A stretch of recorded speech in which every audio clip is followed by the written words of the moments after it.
This next story is an update, a bit of a carry-on from episode number 1 where we talked about Facebook Watch, which is a brand new platform for creators to be able to create new shows. In this update, we're talking about video distribution and monetization, which is actually really exciting. It'll be interesting to see how this unfolds as well.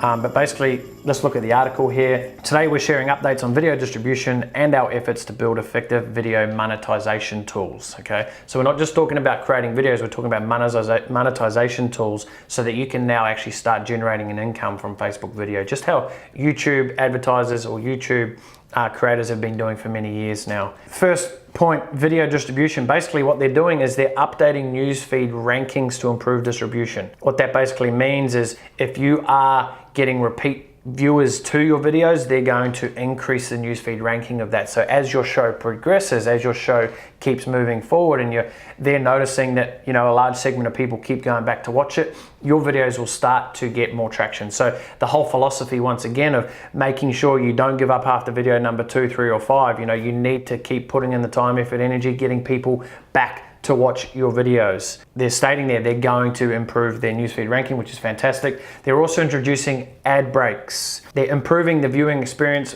for people by updating our advertising guidelines.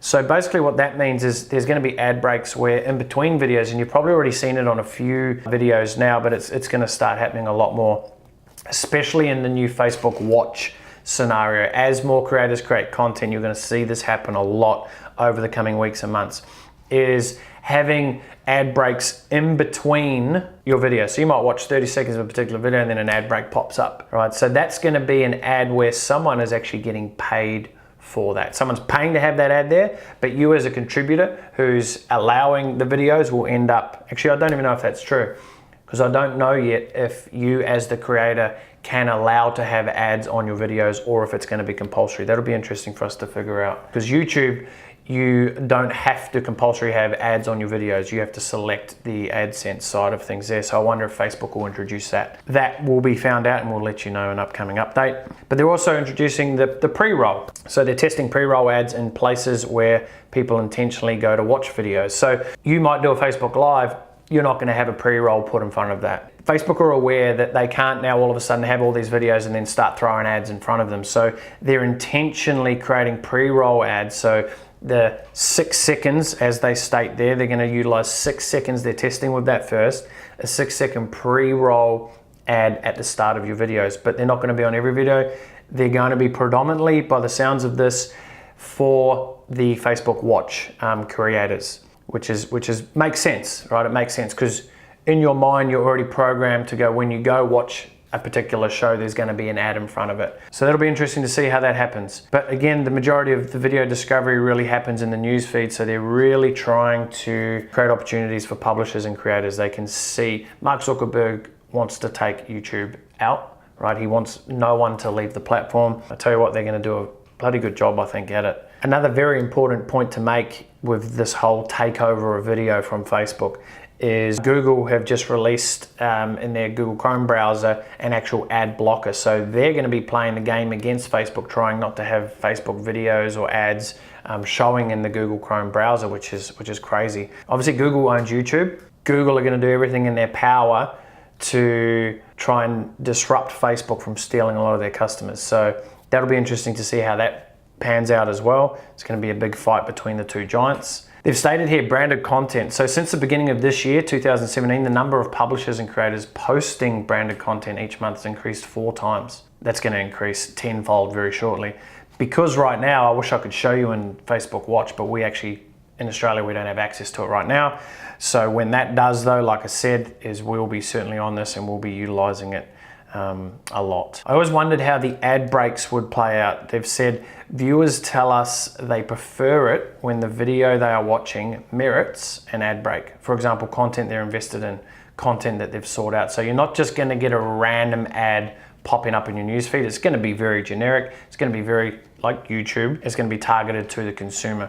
So I'm not going to be watching a video and then up pops an advertisement for a child's toy until obviously I have children and then start clicking around on the child's pages and so forth. But it's going to be very, very specific with what they're doing. They know they've got an opportunity here to make or break it, so they're going to try and play the game very, very closely. They've said here previously videos in the test for ad breaks that were eligible for ad breaks had to be a minimum of 90 seconds, with the first ad break to be able to run at 20 seconds. Consumer research showed that moving from 90 seconds to 3-minute videos improved ad breaks overall satisfaction. So that makes sense, you know, like in a 90-second video, you don't want to 20 seconds in have a video ad break. So they've already learned that. They're extending the ad break time, so to a 3-minute video. Furthermore, across initial testing, satisfaction increased 18%. That's huge. And furthermore, finally, we are updating the live ad breaks test. The test will no longer support profiles and will only support pages with more than 50,000 followers. So you have to have 50,000 followers to be able to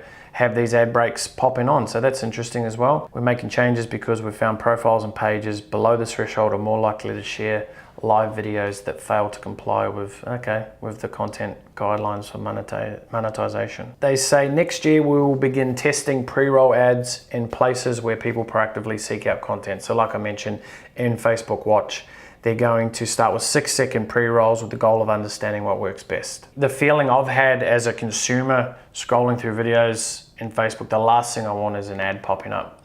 Or at the very least, you know, have the option within 2 seconds or 3 seconds to get rid of it if I have to. If I have to sit and wait momentarily to go, you know, a few seconds, I think it becomes quite annoying. It'll be interesting.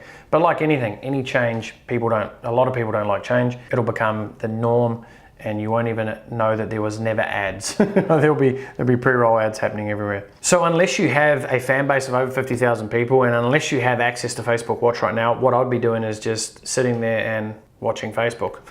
Facebook Watch, just check in, see what's going on, try and follow some pages that are delivering videos through Facebook Watch. That would be good just to see what they're doing, seeing how that's unfolding, seeing how ads actually play. So take a very strategic look at it. Don't take it from a consumer perspective, take it from a business owner. How could you potentially utilize that when the tools do become available for you? So we're very focused on watching what other creators are doing right now, because when we do get the AOK, and Facebook aren't going to send you a message and say it's now available, it'll just pop up in your account. So you've got to be actively checking in to see when these updates are available for you. I'm excited to see where it takes us. Another opportunity to generate income potentially. I personally won't be wanting to have, and this goes back to my original question, if we have the ability to choose to have videos or ads running through our videos, I won't be selecting that. I don't want to personally disrupt the user experience through my video content. However, that's not to say in the future we may change, we may develop. You know, on a 3-minute, 4-minute video, I'm definitely not going to have any ads. You know, if you put up a 20-minute video, maybe. If you've done a 30-minute Facebook Live and you're able to actually put ads in there, yeah, why not? Give it a crack, see how it goes. But one thing I do know is the ad revenue, and we'll have to try and find that article, but I read 55% of the ad revenue is going to go to the creator.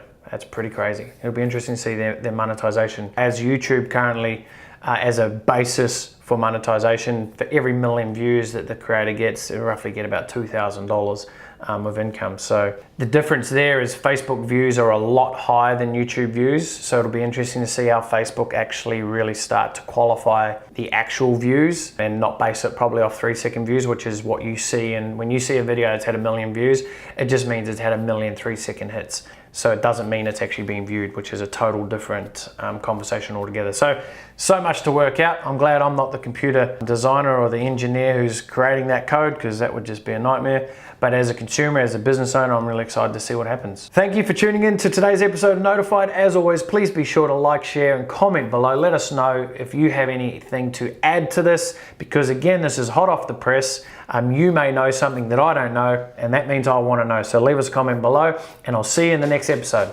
As my passport states, I'm Brett Campbell, and you've been notified. Thank you so much for tuning in to today's episode of Notified, where we bring you the most up-to-date digital marketing news to help build and grow your business. Please be sure to hit the subscribe button so you can be the first notified.